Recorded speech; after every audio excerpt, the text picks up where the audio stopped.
Bem, boa noite a todos e todas. Sejam bem-vindos a mais uma aula especial do nosso quinto curso de Fundamentos do FIRE. Para quem é de fora ainda do curso, mas está podendo assistir essa palestra, ela é aberta para todos, desde que nós discutimos aqui no grupo de trabalho de educação, que é coordenado pela professora Neuza, todos os assuntos de interesse na nossa área, que é padrões de informação e interoperabilidade em saúde. Tá? Então, hoje eu vou falar sobre um tema muito interessante, que é o seguinte: a gente tem já mais de 600 alunos que fizeram os nossos cursos no Instituto HL7 e também em outros lugares, onde vários dos nossos professores lecionam essa matéria, esse tema, que ainda é muito pequeno o número de pessoas que pode se dizer especialistas na área, ou seja, pessoas que têm uma carreira específica profissional em padrões de informação e interoperabilidade da saúde, tá certo? E por que está acontecendo isso? Bom, primeiro deixa eu me apresentar para quem não me conhece. Eu sou biomédico graduado doutorado pela Faculdade de Medicina de Ribeirão Preto, da Universidade de São Paulo. Minha área original é neurologia, neurofisiologia clínica experimental, mas desde 1970 é que eu trabalho em informática em saúde, né? E atualmente eu sou professor pesquisador de informática biomédica da Escola Baiana de Medicina, IBCMed, PUC-PR e várias outras, e fui fundador e presidente e diretor de educação da Sociedade Brasileira de Informática e Saúde e do HL7 Brasil durante 11 anos. Atualmente, eu sou diretor de educação da Associação Brasileira de Ciências em Saúde e diretor de educação da American Medical Informatics Association, que é a maior associação da área aqui no mundo, né? Bom, qual é a minha experiência na área, nessa área de formação, capacitação, recapacitação, educação, treinamento, etc., em padrões de informação em saúde e interoperabilidade? Eu comecei lá em 1990, quando eu comecei a orientar ou desenvolver vários sistemas de registro eletrônico de saúde, como PEPs, LIS, etc. E aí foi que eu tomei pela primeira vez contato com a necessidade de que tinha que ter interoperabilidade, que tinha que ter padrões de informação em saúde.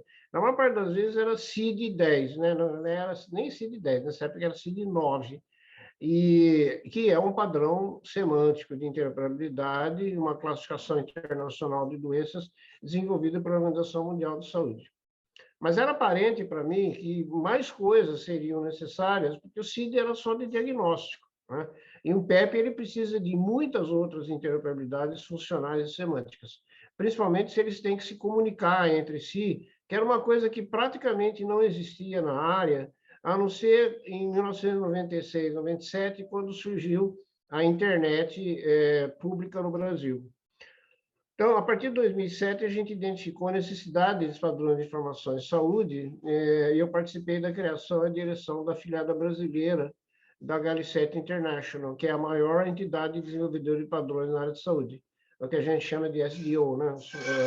Standard Development Organization. E a partir de 2011, então, por convite do professor Marivan, o professor Dr. Marivan, que foi o primeiro presidente do HL7 Brasil, né, da afiliada brasileira do HL7 International, eu criei a diretoria e o grupo de trabalho Educação e Capacitação Profissional, e uma montagem de uma plataforma online de apoio ao HL7 Virtual Org BR e a criação dos primeiros cursos, como formação em HL7, um curso que foi traduzido do curso internacional da própria HL7, com 17 semanas de duração, a montagem de outros cursos de TIS, TUS, HL7D2, DICOM, OpenHR, etc. De lá para cá, eu participei diretamente da coordenação e da montagem de cerca de 27 cursos nesses 11 anos, né? E nós continuamos ainda sendo a organização brasileira basicamente responsável por 90% ou mais dos cursos na área. A partir de 2021, eu me internacionalizei, passei a participar como membro do HL7 International Education Advisory Council e do comitê do Reinvision HL7 Affiliates, Asian 7 Affiliates.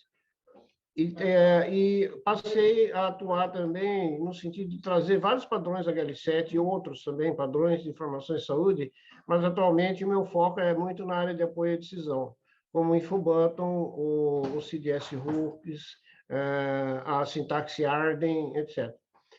E eu desenvolvi e coordenei, então, mais de 30 cursos na área, inclusive módulos de padrões de interoperabilidade, no curso de graduação em Medicina e Tecnologia de Informação em Saúde, na Unicamp, na Escola Baiana de Medicina, nos cursos de aprimoramento em Saúde Digital, Informática e Saúde da Faculdade Unimed, junto com o Dr. Guilherme Zicker, né, que a gente escreveu toda a parte de padrões, e do Instituto EduMed, da Sabatini Academy, e dezenas de seminários presenciais, online, workshop.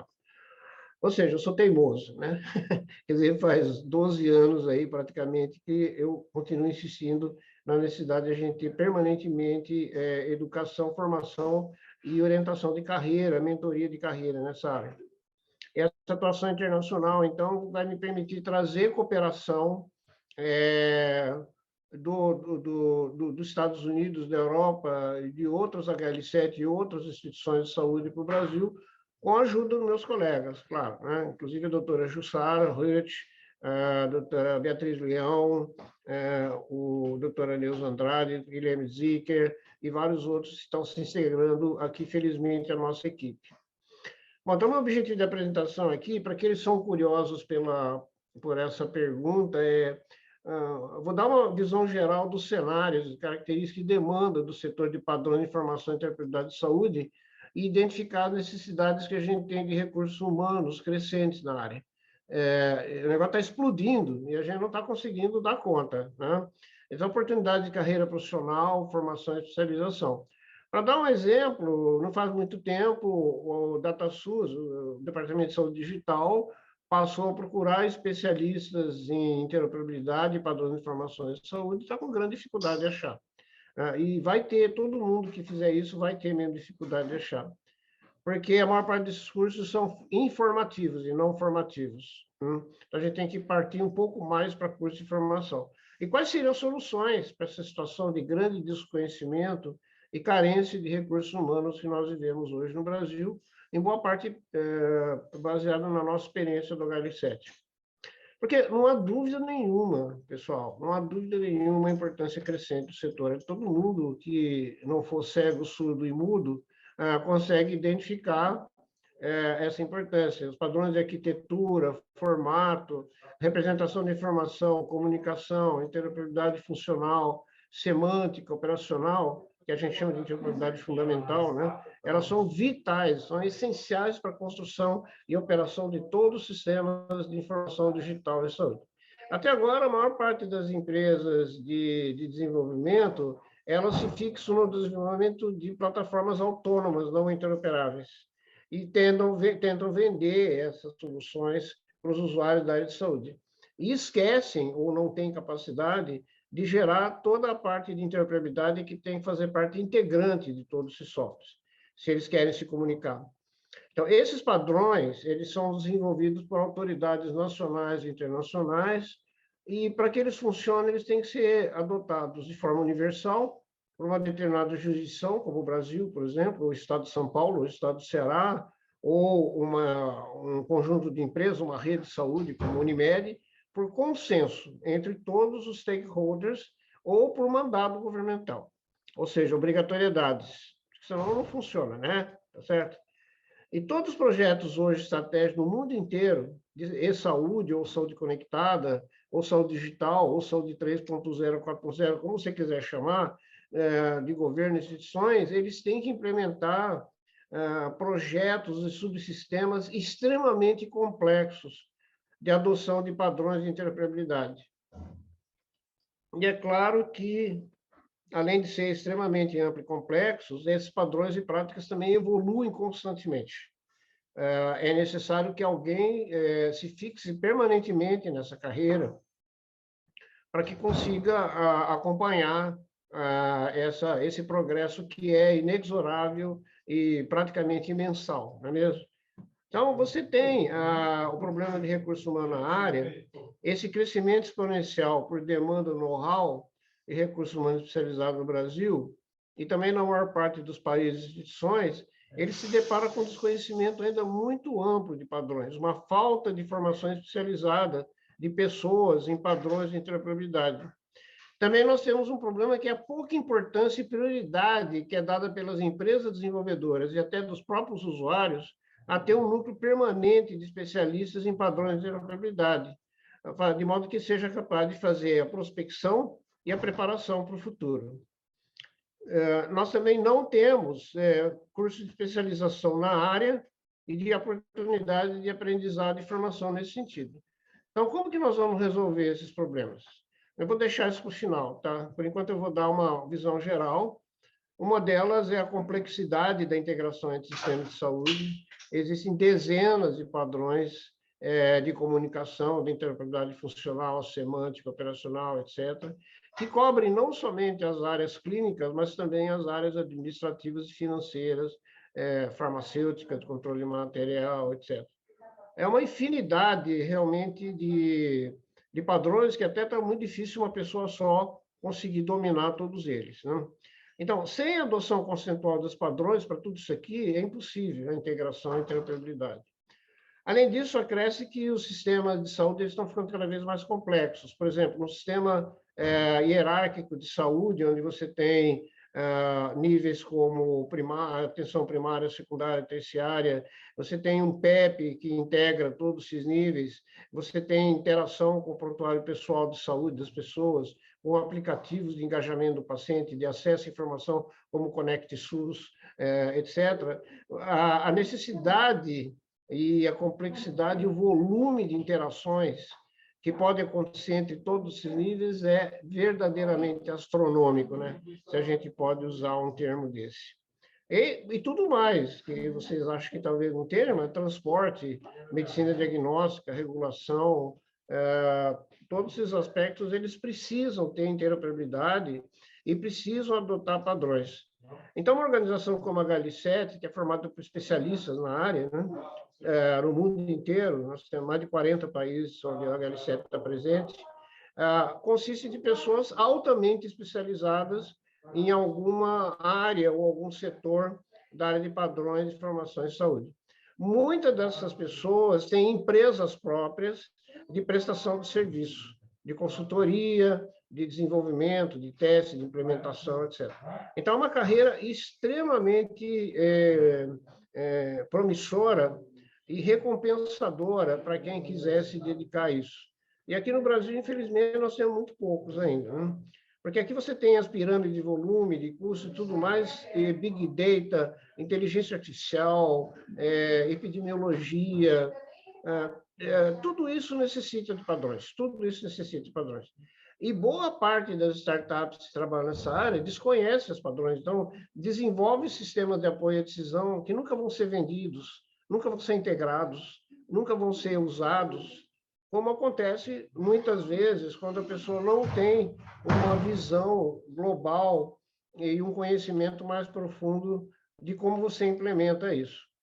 Porque se você pegar, mesmo em nível local, já é complexo. Se você pegar um prontuário eletrônico numa organização como um hospital, por exemplo, você pode ter sistemas próprios, você pode ter sistemas terceirizados que precisam ser integrados ao prontuário. Então, a própria integração local, ela necessita também de padrões de interoperabilidade e integração.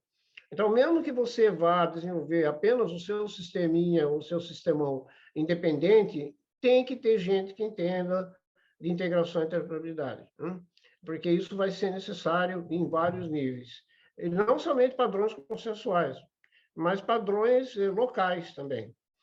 Se vocês forem usar a complexidade de dados de saúde, é uma área muito difícil de entrar, porque a complexidade de dados de saúde também é astronômica, né? O conjunto de dados comum, a arquitetura do documento clínico, as mais de 200 ou 300 funcionalidades que um sistema de informação hospitalar tem, a necessidade de troca de dados, compartilhamento, interação, integração, etc., são objetos de alguém que seja especializado nisso. E não pessoas que fiquem inventando coisas sem se referir a padrões já existentes, que é a maneira mais fácil, inclusive, né? Mais rápida de você fazer. Porque quando você vai fazer intercâmbio de dados entre sistemas, você se depara com um problema maior, é que os sistemas são todos heterogêneos, eles são desenvolvidos de várias maneiras, e além de você conhecer os padrões, que seria uma conversa, um diálogo, de troca de dados e informações entre os sistemas, através de mensagens, você também precisa conhecer toda a complexidade de organização local dos sistemas persistentes, que são os bancos de dados, etc. Bem, o problema nosso é que o CISO no Brasil praticamente não se comunica, né? São SGBDs muito diferentes, muito diversificados, os nomes dos formulários são totalmente diferentes, as codificações usadas para procedimentos são diferentes, não existe, na maioria dos PEPs, LIS, RIS, funcionalidade de suporte, nem uso de formatos padronizados de mensagem para exportação e importação do registro de transição de cuidados. E nós estamos no começo, então, de um grande desafio para a interoperabilidade e adoção de padrões no Brasil. E isso é uma carreira, como eu vou mostrar para vocês, ela é uma carreira que tem necessidade de formação e dedicação profissional específica, né? Ninguém mais consegue dominar toda a informática em saúde, e essa é uma sub-área de especialidade que talvez seja uma das maiores atualmente. Pois queria ouvir dos meus colegas e de vocês o que vocês pensam a respeito. Mas certamente eu, que tenho experiência em praticamente todas as áreas da informática e saúde, não tem uma área que eu não tenha desenvolvido, feito, ensinado, etc. Eu considero que essa área é talvez a maior e a mais complexa de todas, né? Inclusive pelo, como eu falei, da evolução contínua que ela representa. Então, não é só fazer um curso, porque você vai ter vários níveis de compartilhamento, e para cada deles teria um curso, teria uma especialidade. Então, aqui, por exemplo, a OPAS tem o padrão Information System for Health, que eles dizem que tem 5 diferentes níveis de interoperabilidade, de 0 a 4, e o nível 4 entre diferentes sistemas complexos em nível regional ou nacional. E agora também o nível 5 seria internacional, né? Como, por exemplo, o IPS, International Patient Summary, ou o projeto Trillium, que é um projeto europeu de integração transfronteiras entre diferentes PEPs com diferentes idiomas. Eu estou falando agora de sistemas que só estão tudo em português. Não, agora estou falando de sistemas que estão em português, estão em espanhol, estão em grego, estão em inglês, francês, croata, alemão, russo e assim por diante. Então, conhecimento desses níveis de compartilhamento e quais são os padrões que são adotados e usados em cada nível é fundamental você ter alguém que entenda, senão você não consegue implementar. Então, como é que você pode conseguir interoperabilidade e integração dos componentes e por que você tem que ter especialistas que entendam disso? Primeiro, sistemas homogêneos, né? Um único sistema, uma constelação de aplicativos integrados. Então, execução, armazenamento centralizado, armazenamento distribuído, padrões geralmente internos e proprietários, esquema de identificação interna homogênea e governança centralizada e relativamente simples. Nós temos sistemas heterogêneos, que têm vários sistemas independentes. Então, aqui nós falamos de uma interoperabilidade verdadeira, com execução e armazenamento distribuído, padrões consensuais de intercâmbio de informação, identificação, domínios de interoperabilidade, interinstitucionais, regionais, nacionais, etc., e governança de tudo isso. Então, eu quero que vocês olhem para essa lista e pensem um pouquinho. Você sabe tudo isso? Porque olha que não é só padrão, hein? Você sabe como funciona a execução distribuída? Padrões baseados em objetos, como CorbaMed? Você conhece modelos aplicáveis na pesquisa científica, como o MOP, na pesquisa clínica? Você conhece como que você sistemas de identificação individual, certificados digitais, né? Como é que você tem um sistema de governança para tudo isso? Como que você evolui esse sistema? Então, se eu for fazer uma lista, e vou fazer, tá? Vou fazer. A AMIA, a American Medical Informatics Association, já tem uma lista dessa que eu estou traduzindo e vou colocar, que são os skills, as habilidades, e o knowledge, os conhecimentos que um especialista na área de interoperabilidade, padrões de informação e saúde tem que conhecer. E aqui nós temos 4 requisitos de interoperabilidade que o especialista tem que conhecer. Os modelos de serviço, a infraestrutura de intercâmbio e integração, as terminologias, os modelos padronizados de representação de conceitos, e um especialista precisa conhecer tudo isso em nível de implementação, em profundidade, consistente e prática profissional, para pelo menos orientar o desenvolvimento da equipe, né, que a equipe vai desenvolver. E por que a gente tem que usar padrões de saúde, então? Se você não gosta de coisa complicada, complexa, cheia de incerteza, baseada em probabilidades, fuja da área de saúde, tá? Ok? Eu gosto de coisa complicada, por isso que eu continuei na área. Então, você tem uma alta complexidade, você tem muitos tipos de abstrações de tipo de dados, algum deles difícil de representar formalmente, a necessidade de vocabulário específico com milhões de termos, né? O SNOMED tem 1 milhão de termos, e o SNOMED CT tem cerca de 300 a 400 mil termos. A dificuldade de você classificar e quantificar texto livre, que está presente em 90% dos registros eletrônicos de saúde. A necessidade de você ter que compartilhar esses dados, importar, exportar entre diferentes protagonistas, e a definição de estruturas padronizadas para agrupar os conteúdos. Por exemplo, sumário de alta, notificação de vacina, exportação da história clínica detalhada, eventos médicos, assim por diante. Então, você tem que ser um especialista híbrido ou interdisciplinar, tá? Mesmo que você não seja médico, você tem que conhecer em profundidade tudo isso, todo o linguajar médico e toda a complexidade da organização das informações. Senão você não vai funcionar adequadamente.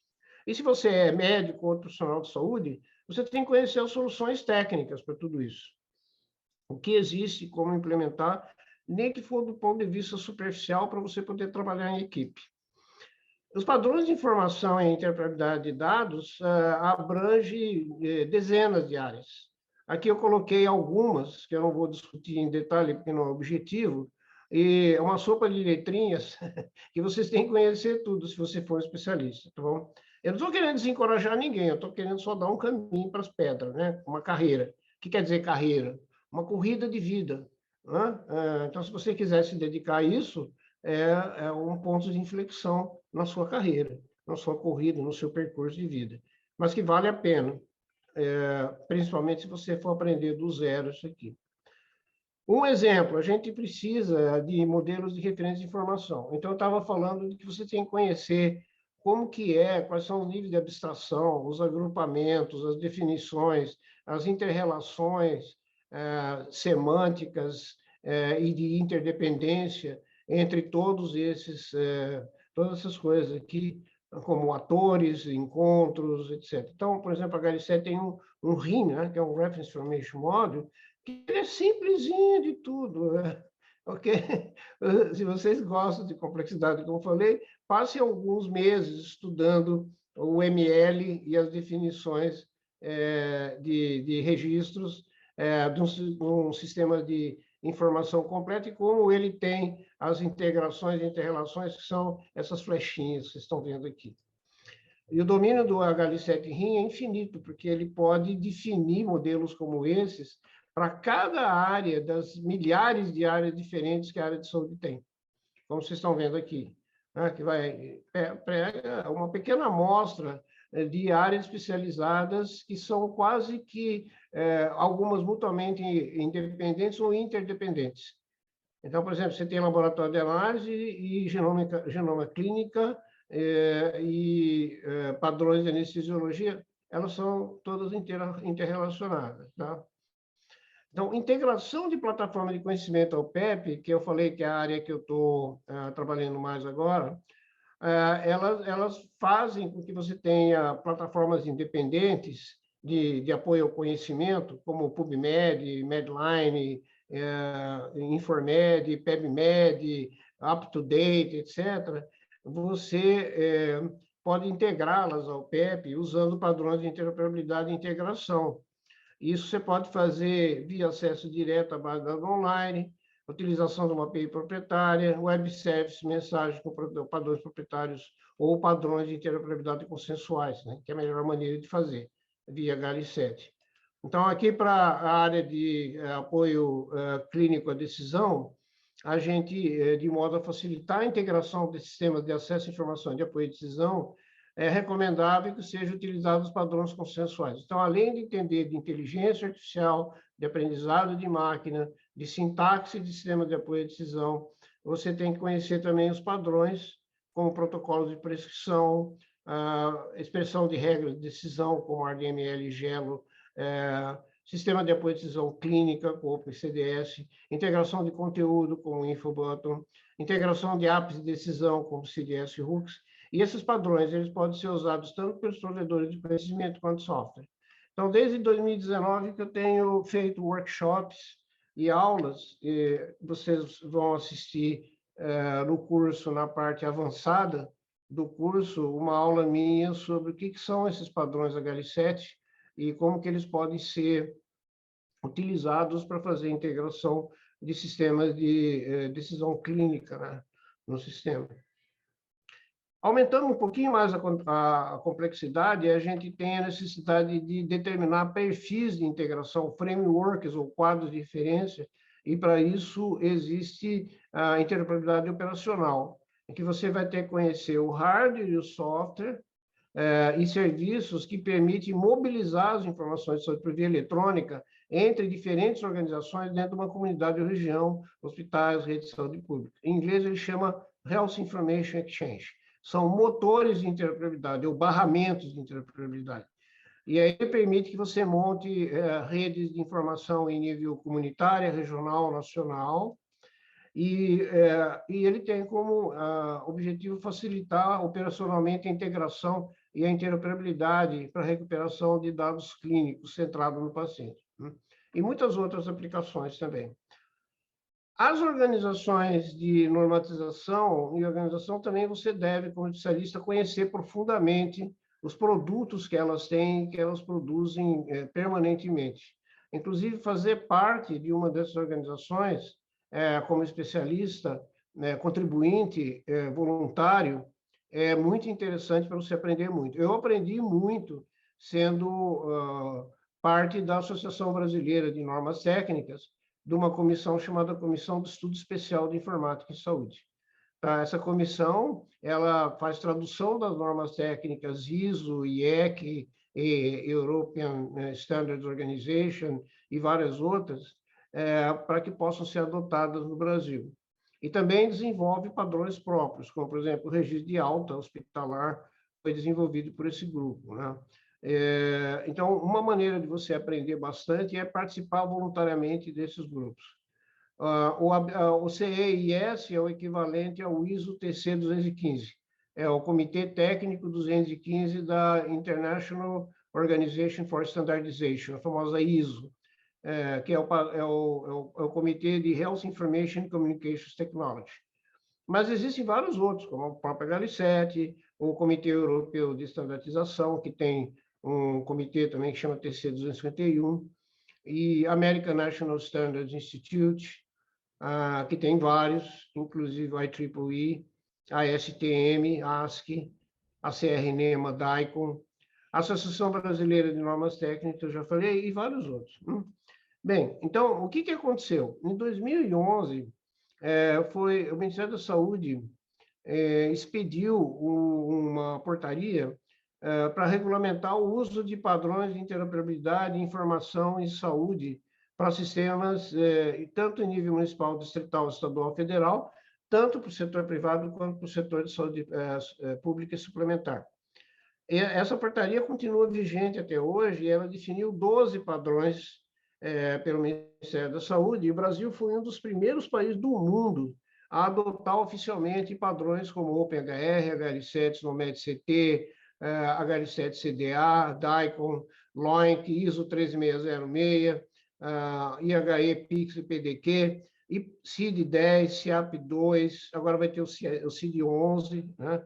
E vários que são brasileiros, como o TUS, o CVHPM e assim por diante. Então, essa adoção de padrões, ela não pretendia que fossem adotadas todas ao mesmo tempo, lá em 2011. Claro, porque ia espanar o sistema, né? Ia ser impossível fazer isso. Então, o governo, inteligentemente, começou a implementar esses padrões e exigi-los com um mandado governamental para que todo mundo passasse a usar aquilo por um consenso, vamos dizer assim, meio obrigado, né? Meio mandatório. Então, desde essa época, desde 2011, surgiram várias organizações de padrões de certificação no Brasil também. O OPHR Brasil, o IHE Brasil, o HL7, a própria BNT. E é importante quem se dedicar a essa área também participar dessas organizações, que são associações científicas ou governamentais. Tá? A interoperabilidade no Brasil, ela progrediu muito nos últimos anos e ela que está aumentando enormemente a demanda por profissionais especializados. Aqui vocês estão vendo algumas das iniciativas, inclusive do projeto Plano Estratégico de Saúde Brasileira, 2020 e 2028, coisas importantíssimas, como a Rede Nacional de Dados de Saúde, que usa a interoperabilidade FHIR, né, HL7 FHIR, a adoção de tecnologias de classificações novas, aplicativos como o eSUS, que podem fazer a integração dessas informações, e vários modelos de dados de saúde, como o CMD, o registro de atendimento clínico, o RAC, o registro da alta, o registro de vacina, de exames laboratoriais, notificação de exames laboratoriais, doenças e agravos, notificação compulsória, inclusive vai ter agora também neoplasias, prescrições eletrônicas e dispensações de medicamentos, padrões do Cartão Nacional de Saúde, do CadSUS, e assim por diante. É importantíssimo conhecer todas essas iniciativas e como que eles estão evoluindo, né? E de preferência também participar. E no setor privado, também várias iniciativas surgiram que estão sofrendo com a falta de especialistas, como, por exemplo, o Registro Eletrônico de Saúde da Unimed, o Registro Eletrônico de Saúde estaduais, as redes particulares que têm HIEs, e assim por diante, né? Entenderam? Bom, essa aqui é a página do ce78is.org.br, eu recomendo vocês conhecerem, tá? Ele tem, oficialmente, da BNT de 2006 e tem 5 grupos de trabalho. Modelos de informação, interoperabilidade, conceitos, que são semântica, né? Segurança da informação e também agora padrões de medicamentos, com o nosso colaborador, né, o Eugênio Zimmer. Então, no caso específico, terminando agora, que vocês entenderam toda essa complexidade, e quem está fazendo o curso está percebendo isso, né? Já teve vários alunos que falaram para nós, professor, nossa, que mundo que é isso? Eu não tinha ideia de que tinha tudo isso e da complexidade e muitas vezes da dificuldade, né? Bom, então, duas soluções importantes que a gente tem que ter, além de um grande aumento nos cursos livres de capacitação e recapacitação, como a gente tem, na HL7, na BCIS, na SBIS Educa, etc., nós também precisaríamos, a meu ver, isso nós vamos poder discutir com vocês, de cursos formais que imitam certificados de especialização, MME, mestrado, doutorado, etc. A partir de um curso de interoperabilidade que eu montei para a BCIS, e que é baseado no outro que já era montado pelo HL7, eu já estou estruturando um MBA de gestão de padrões de informação e interoperabilidade em saúde, que é uma coisa de 400 horas, 365 horas, vai, 400 horas. Então, eu estou começando a estruturar a ementa desse curso e, eventualmente, a gente fazer uma cooperação entre o HL7 e alguma universidade que queira oferecer esse curso formalmente. Mas aqui nós temos a dificuldade maior que nós não temos formadores ou professores, instrutores em nível suficiente. Então, a gente precisa hoje também formar os formadores, ou seja, um grupo cada vez maior de professores e instrutores certificados. Então, a HL7 International também se preocupa com isso, e o nosso conselho de educação, no HL7 International, está fazendo a acreditação de provedores de educação e de certificação profissional de professores em padrões HL7, bem como em outras também, como o MED-CT, né? Então, isso a gente está estudando em grupo no HL7 International, que vai servir como modelo de tudo isso aqui, de acreditação de provedores de educação, que é o Certified Education Providers, ou CEP, e de certificação profissional de professores em padrões HL7 e outros. Bom, vocês vão ouvir de nós ainda como é que a gente vai fazer isso. Tá?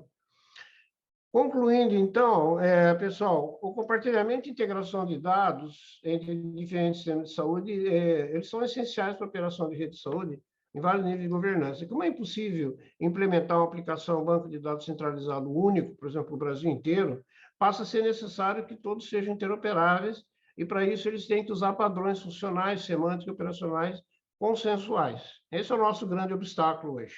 Os governos, claro, têm um grande papel nessa adoção, mas é necessário existirem organizações complementares que regulamentem e certifiquem esses padrões de operações, bem como o nascimento de empresas com produtos e serviços para esse setor. Como aconteceu em várias outras áreas, como telemedicina, prontuário eletrônico, etc. Mas, principalmente, nós necessitamos de um sistema de formação do especialista, de uma carreira específica na área, de certificação profissional e de reconhecimento pelas empresas de desenvolvimento, pelas entidades de empresas usuárias. O que acontece que a gente está vendo? O camarada, o moço, a moça fazem os nossos cursos, ou fazem outros cursos, inclusive no exterior, resolve se dedicar à carreira, e lá dentro da empresa dele não dão oportunidade para ele para isso.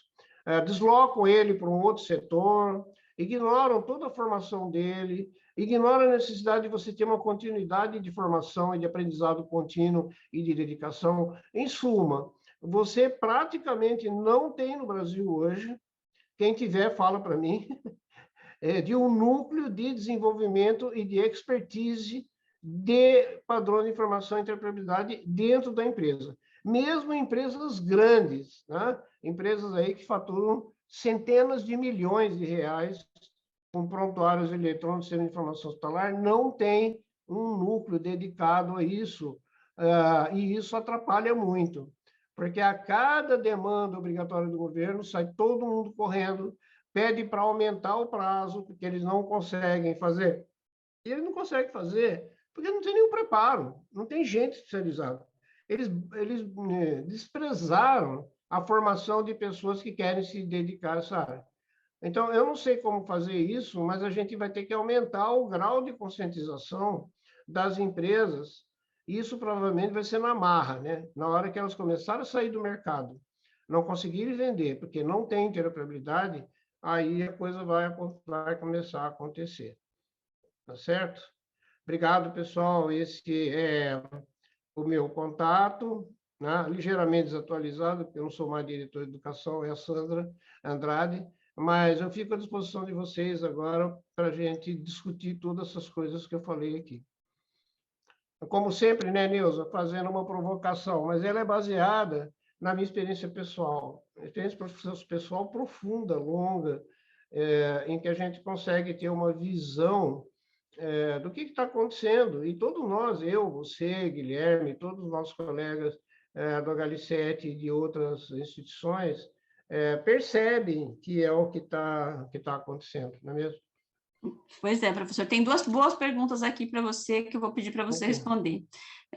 Uma é do Gabriel Lima, que ele fala, os dispositivos, monitores médicos, aparelhos, etc., podem ser feitos para gerar dados diretamente padronizados? Por exemplo, o monitor pode gerar um dado padronizado sem um sistema intermediário? Aí eu já fiz a propaganda do que você fez hoje à tarde, né? Porque você falou exatamente sobre isso. Tá? Então, vou pedir para você responder essa e depois tem uma outra boa do Vitor aqui. Tá bom. Ok, Gabriel, obrigado pela pergunta, tá? Depende, por exemplo, os dispositivos, como você citou, monitor multiparamétrico de beira de leito, sistemas de obtenção de imagens digitais, como tomógrafo, ultrassonógrafo, feitos no exterior pela Philips, Toshiba, Siemens, GE, eles usam esses padrões, sim. Tá? Eles já sabem que no mercado deles, 98% dos PEPs e do Sistema de Informação Hospitalar exigem essa interoperabilidade. Porque você vai comprar equipamentos que têm dezenas ou centenas de modelos. Cara, fala para mim, seriamente, você acha que vai ter que entender como funciona o formato de dados de cada um a um? Na Unicamp aqui nós temos provavelmente uns 20 modelos diferentes de monitor multiparamétrico e só temos um PEP. Então, quando você tem uma situação de 1 para N, a resposta é padrões. Então, esses dispositivos estrangeiros, todos eles usam HL7. Agora, é muito engraçado porque eles usam HL7V2, né, Nilson? Geralmente, eles usam o 2.7, que é um dos que foi muito bem adaptado para a troca de informações simples, como, por exemplo, formatos de onda, registros de dados vitais, etc, etc. E aí o prontuário brasileiro não tem. Então, eles têm que correr atrás para poder interoperar. Então, talvez a área que tenha progredido mais no Brasil seja HL7V2 para a integração de dispositivos médicos e aparelhos. Agora, existe um monte de aparelhos que não tem padrão nenhum. Eu cito, por exemplo, um multímetro, um oxímetro, um glicosímetro, um aparelho de pressão. Embora eles usem Bluetooth hoje, você não consegue ter uma integração, uma plataforma de integração única e baseada em padrões. O Google está fazendo um grande esforço nesse sentido, e hoje ele tem uma interface, porque ele tem lá umas pessoas extremamente sacrificadas que vão conversando um por um com cada provedor. O meu aplicativozinho aqui da Apple Health, ele integra com cada parâmetro, com pressão arterial, temperatura corporal, medida de glicose, né, glicemia, etc. Ele já tem uma listinha de aplicativos, apps, que são, por sua vez, conectados a dispositivos digitais, de modo que ele consiga importar esses dados e ele consiga integrar esses dados num único dashboard centrado no paciente. Então, mesmo que eu tenha vários aparelhos que eu uso na minha casa, ou uso no meu consultório, ou uso no hospital, você precisa ter essa interoperabilidade entre dispositivos. E a palestra que eu dei hoje foi sobre software as a medical device, ou seja, quando você tem um software que funciona como se fosse um dispositivo digital de hardware, mas na realidade é só um software. Então, a Anvisa acabou de publicar agora em março, não faz nem um mês, menos de um mês, ela publicou uma RDC, que é uma regulamentação, uma regularização por decisão do colegiado, que estabelece o Software as a Medical Device, tá? Que eu recomendo que vocês leiam, antes da gente dar uma palestra, um curso sobre essa área, tá? Aqui no curso, porque ele é, cara, tremendo, você não tem imaginado, é uma virada de jogo monumental. E o mais interessante, Neuza, é que ele não fala nada em padrões. Acho que nem tem a palavra padrões lá. Mas ele fala que tem que obedecer às normas internacionais. Só que as normas internacionais falam em padrão. Em padrões, isso. Então, hoje eu participei eu participo de um comitê na Sindus Pharma para a gente falar desse software, as medical device, né? E a gente discutiu a respeito disso, então eu estarei com a indústria farmacêutica fazendo essa movimentação aqui desse nosso lado.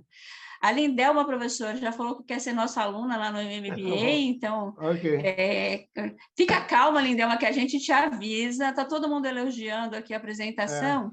E o Vitor fez uma pergunta que eu achei ótima. Ele quer saber como participar dos grupos. Ele coloca especialmente na BNT, mas eu acho que é uma pergunta que todo mundo gostaria de resolver. Vitor, depois eu coloco a RDC para vocês lá no grupo, tá? Isso, E coloco também algumas coisas sobre a RNDS, que o pessoal, a Shirley está fazendo uma pergunta muito legal aqui. Tá bom, quem quiser a resposta aqui, quem quiser a voz, pessoal, só levantar a mãozinha que eu dou a voz, tá? Mas, professor, então é isso. Como participar desses grupos de trabalho, especialmente da ABNT, e basicamente é isso, tá? Bom, a ABNT, como vocês sabem, quer dizer, a Associação Brasileira de Norma Técnica, que é uma ONG, ela não é do governo, é uma organização sem fins lucrativos, mas que tem o mandato do governo para toda a parte de padrão de tudo que você imaginar, tá? Tudo que você imaginar. O mais comum é o ISO 9001, né? Que todo mundo conhece, certo? Mas ela tem padrões em todas as áreas da indústria, de serviço, tudo, deve ser mais de 70 mil padrões. E ela se organiza em comitês técnicos que são responsáveis pela tradução desses padrões, a divulgação e propostas de novos padrões brasileiros. O famigerado ou infame pino, tomada de 3 pinos, né? Foi desenvolvida por um desses padrões. Então, muitas vezes, esses padrões são, a gente chama de not invented here síndrome. Quer dizer, em vez de adotar um americano, um europeu, eles fizeram fazer um próprio, né? Tudo bem, fizeram, provocaram uma revolução na indústria e teve muita gente que ganhou muito dinheiro com isso, mas era uma decisão democrática. Era uma decisão de uma comissão formada por representantes da indústria elétrica e da indústria de padronização, etc., a própria BNT. Então, na área de informática e saúde, a gente tem, como eu falei, um grupo especial, né? A Comissão Especial de Estudos Especiais de Informática e Saúde, que tem aqueles 5 grupos. E para participar é muito fácil. Como é que eu quis? Eu participo do grupo de segurança de informação, porque eu vi que ele estava precisando de gente. Eu identifiquei no site quem é o coordenador, e simplesmente escrevi para ele, falei, eu gostaria de participar do grupo. Ele falou, tudo bem, Sabatini, agora eu vou te colocar na minha lista aqui de distribuição e a gente vai te avisar das nossas reuniões e aí a gente vai empurrar um monte de trabalho para você, tudo bem? Eu falei, beleza, pode mandar mesmo.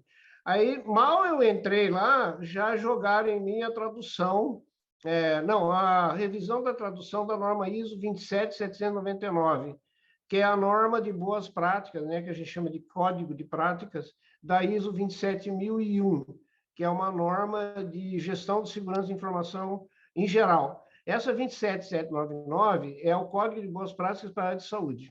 E eles tinham feito uma tradução horrível. Aí eu falei assim, eu não vou corrigir isso aqui.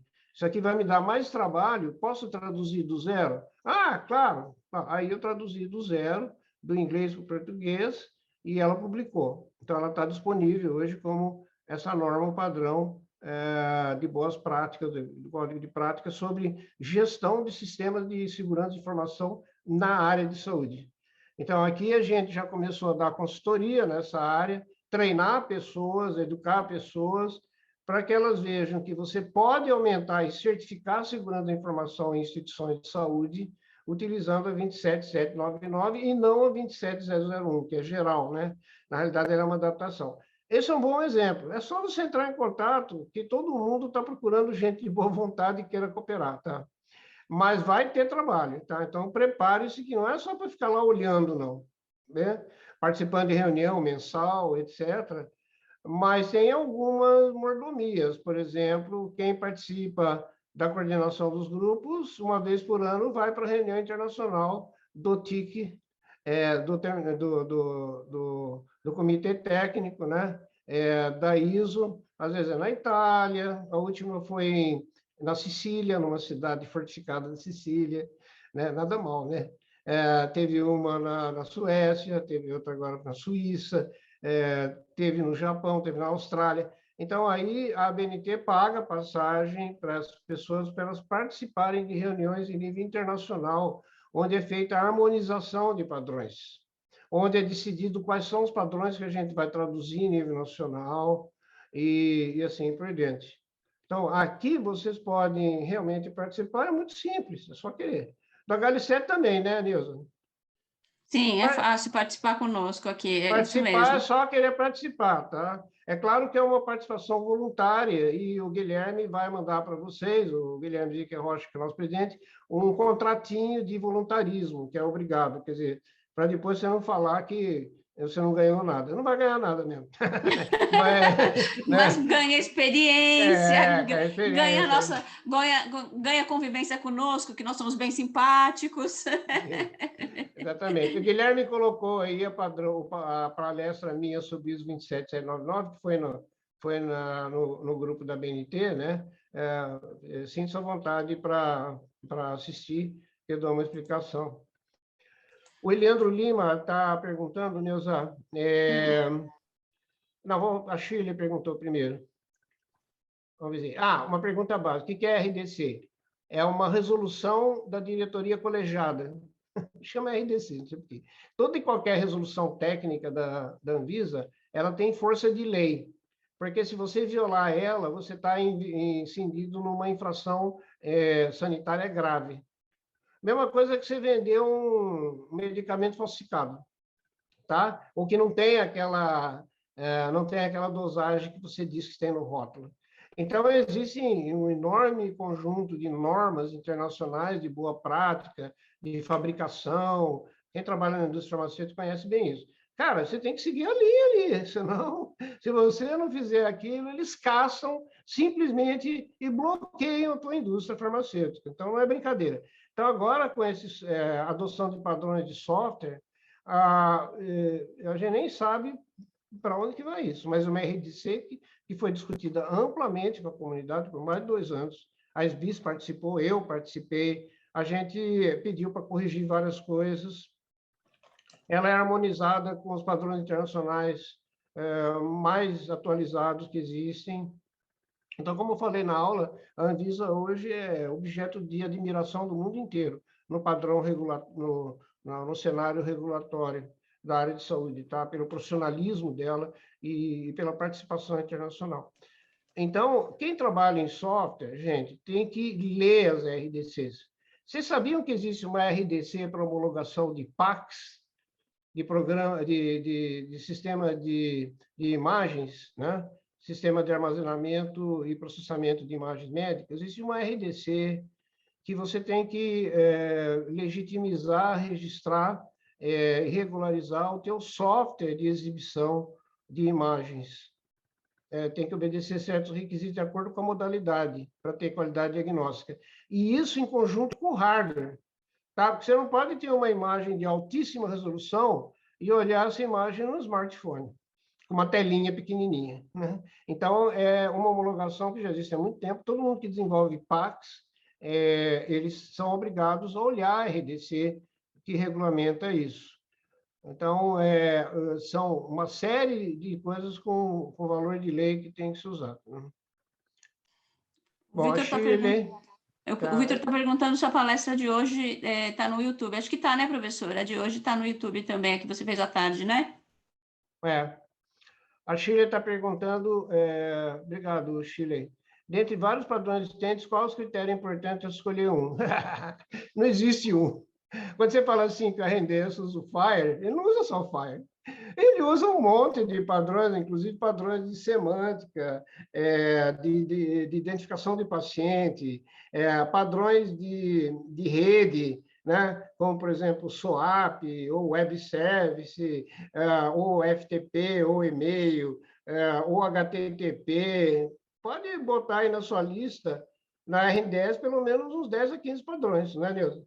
Depois sim, na verdade, deixa eu responder a Shirley aqui. Shirley, o padrão, ele é dependente do contexto. Então, dentro do Fire, por exemplo, a gente usa o contexto REST lá para você trocar as mensagens, entendeu? Que é um padrão também. Então, dentro de um padrão, você pode conter outros padrões, tá? Então, a RNDS é um padrão, né? Que é o nosso padrão de Rede Nacional de Dados em Saúde, que usa um padrão blockchain, por exemplo, para fazer o hash dos dados de segurança, que usa o FAIR para trocar os dados entre as operadoras, né, entre as operações. Então, o contexto vai determinar o padrão. Então, eu preciso de um contexto clínico para trocar dados. Então, é contexto clínico, é um padrão para contexto clínico. Eu preciso de um contexto para trocar, assim, a gente aqui está trocando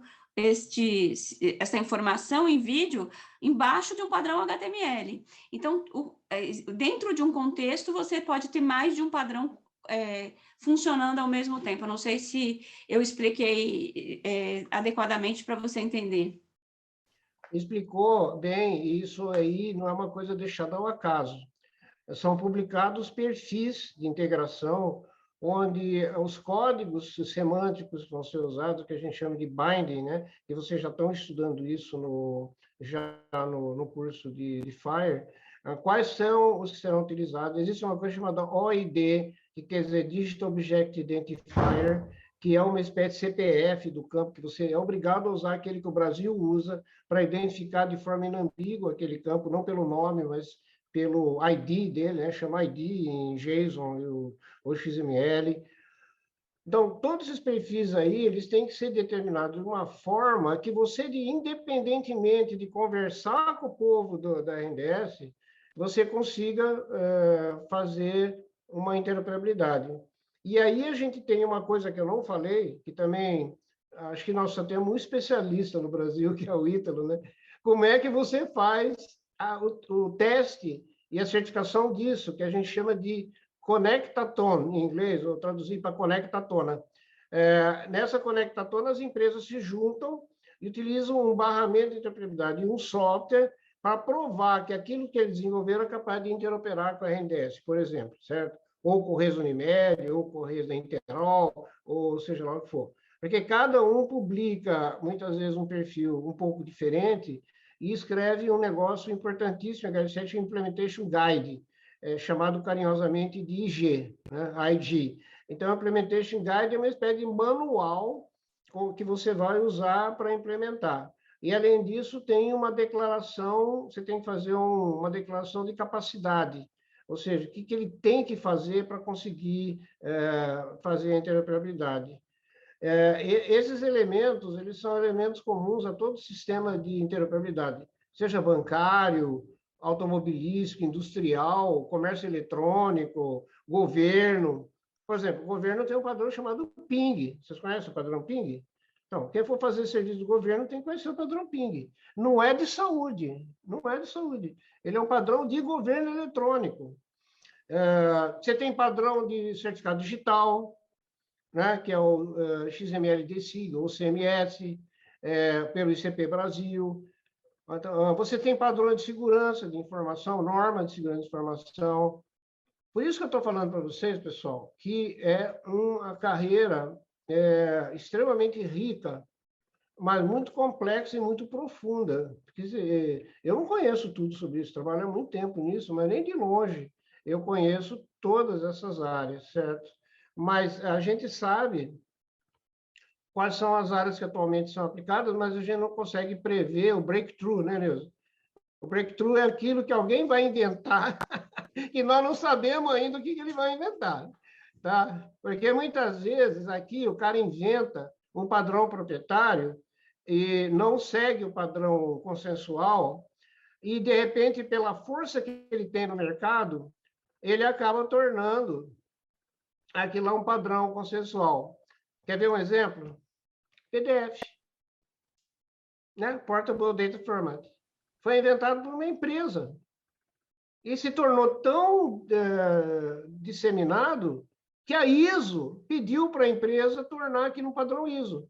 Então, hoje o PDF é um padrão ISO, é um padrão internacional, não é mais um padrão da empresa.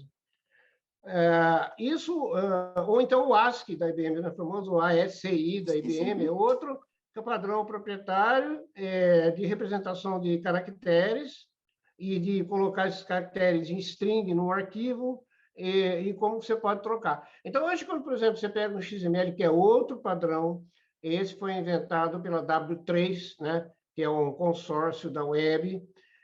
O XML foi inventado a partir do HTML, que foi o primeiro padrão de marcação, uma linguagem de marcação, Hypertext Markup Language, que é de 92, né, ou 93. Tá fazendo um pouquinho antes, um pouquinho antes. Mas parece que está fazendo 35 anos, alguma coisa assim, né? Então, a internet só é possível graças ao HTML. Você já pensou se cada browser tivesse a sua maneira de renderizar? Você não teria um conteúdo comum para ser renderizado em qualquer tipo de browser, da Microsoft, do Google ou qualquer outra. Então, é óbvio para todo mundo que o mundo moderno tem que ter padrões, menos na área de saúde. Nós aqui, nós somos negacionistas. Tem muita gente que fala, para que precisa de padrão? Eu não quero mesmo trocar minha informação do meu hospital com ninguém. Até que vem alguém, que é o governo, dá uma paulada de cima para baixo, e aí você sai correndo atrás, e aí você não acha especialista para fazer isso. É ou não é? É essa a situação. Até o Eliandro Lima está perguntando qual o papel da OMS no incentivo à adoção de padrões de interoperabilidade entre CIS.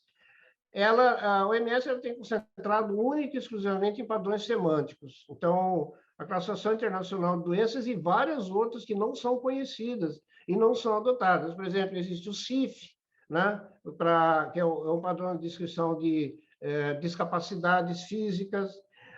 Existe o ACT, que é o Anatomic and Chemical Terminology para drogas, que também ninguém usa e já existe.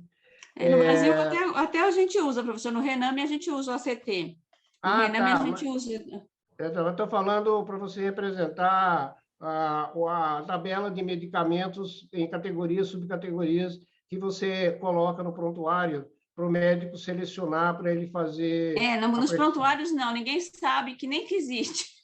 Não, aí outro dia eu estava falando com uma grande empresa aí, e ela falou, professor, aqui o nosso especialista em interoperabilidade é o seguinte, é um carinha que sabe fazer DEPARA.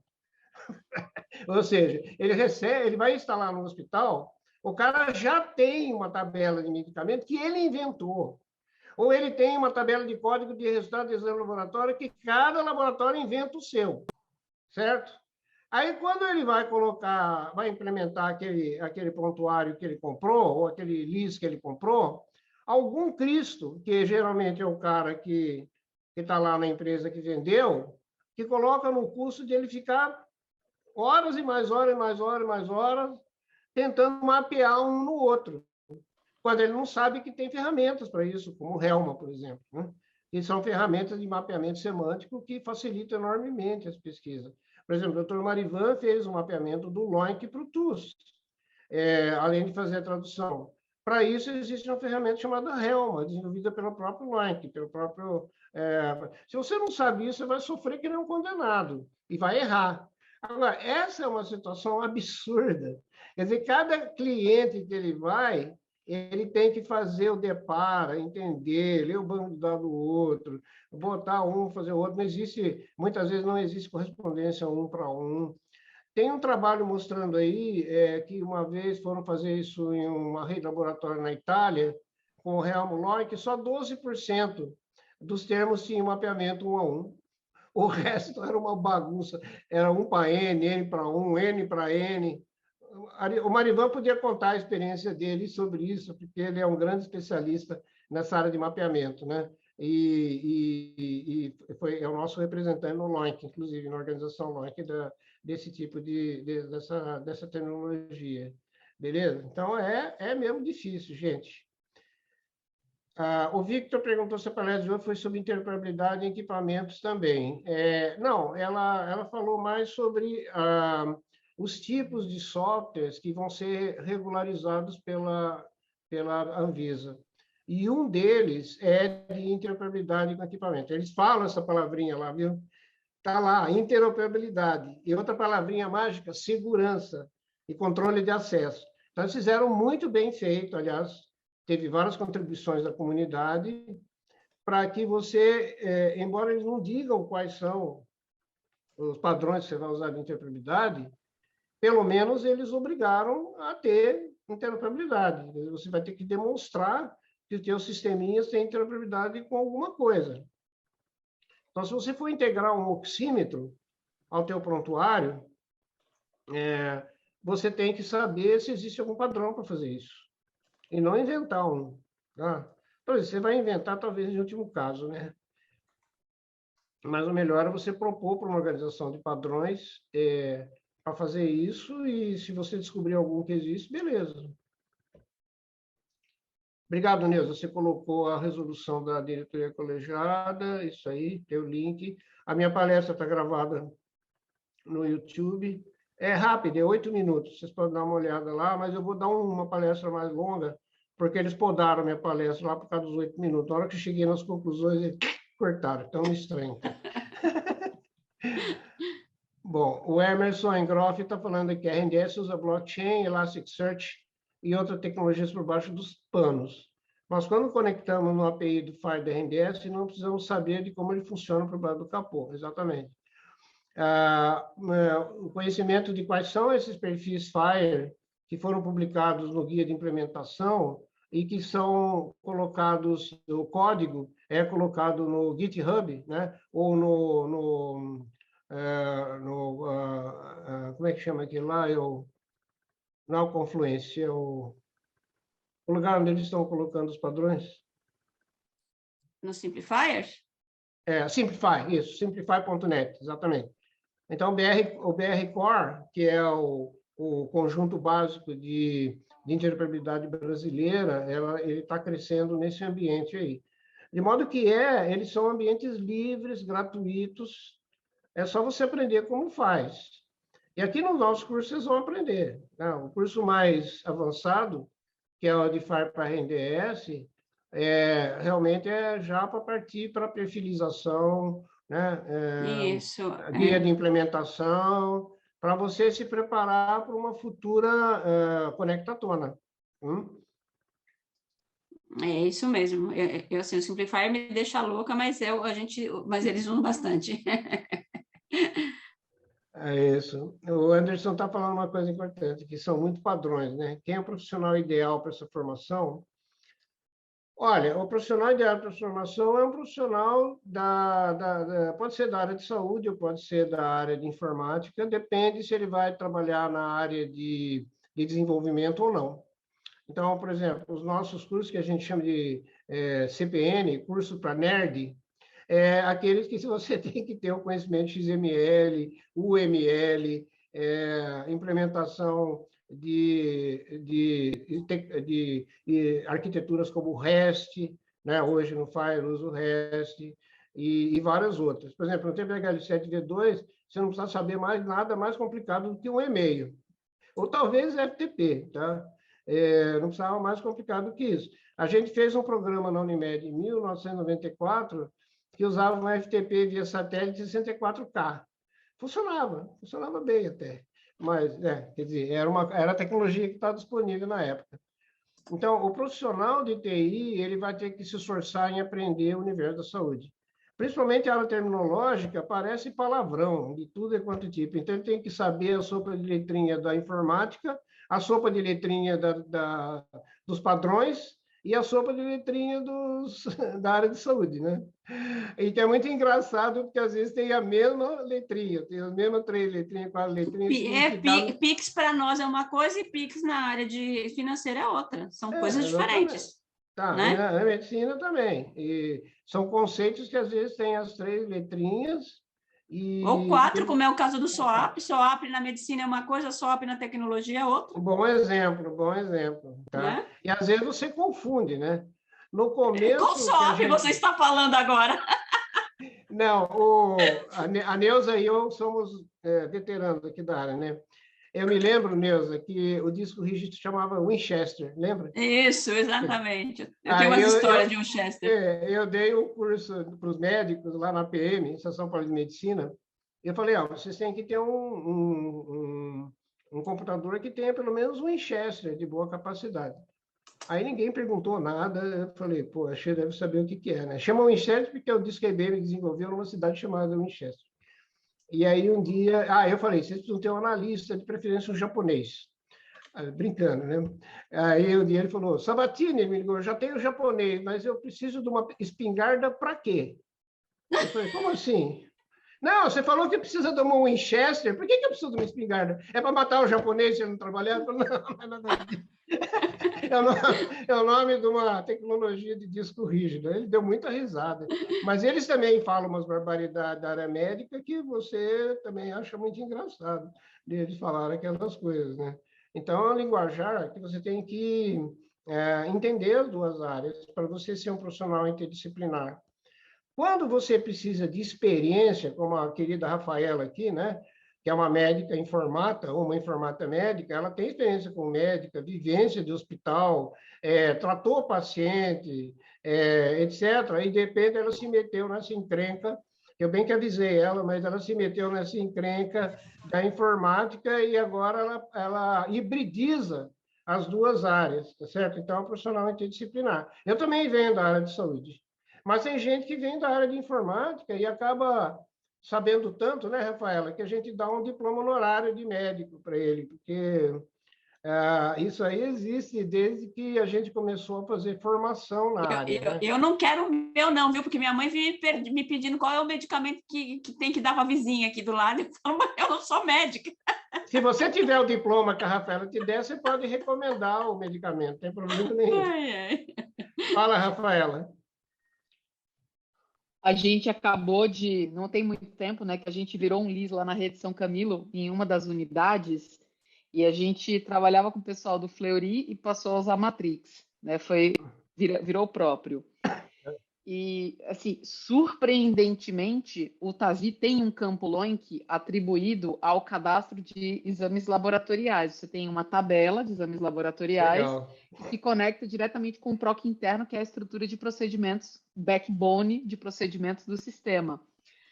Sabe qual foi o método para trocar o LIS? Foi feita uma carga, atenção, uma carga com todos os exames da base de produção dos 3 hospitais de agudos, que é a outra base de TASI que a gente tem. Essa carga foi dada no outro sistema. Depois a gente rodou um script que inativou tudo que tinha. Gente, olhando para trás, assim, meu Deus do céu. Não tinha LOINC preenchido, nem tem LOINC preenchido numa das bases de TASI, que tem os 3 hospitais de agudo, não tem LOINC preenchido nessa base, que é a da Moca. A gente deu uma carga para deixar iguais os dois, continua tudo sem LOINC e está trocando um XML que não segue padrão nenhum. A gente teve todo tipo de problema por causa dessas cargas que a gente deu para botar os exames, para inativar os antigos, para trocar o código de integração, para deixar tudo igual.